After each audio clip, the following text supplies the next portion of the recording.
Want to make sure your Mac is running the latest version of macOS? In this video, I will show you how to quickly check for and install macOS updates on your Mac. Keeping macOS updated gives you access to the latest features, security improvements, bug fixes, and compatibility updates. The process is simple and works on modern versions of macOS, including macOS Tahoe. First, click the Apple menu in the top left corner of your screen. From the menu, select System Settings. Once System Settings opens, click General in the sidebar. Now select Software Update. Your Mac will automatically check for available updates.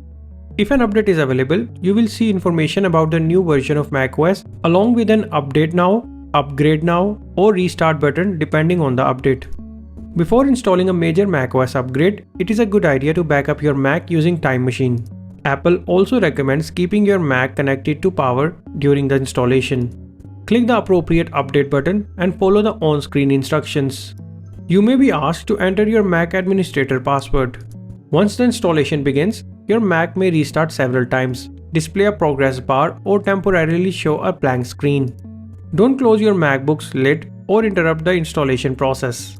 Once the installation is complete, your Mac will restart and you will be running the updated version of macOS.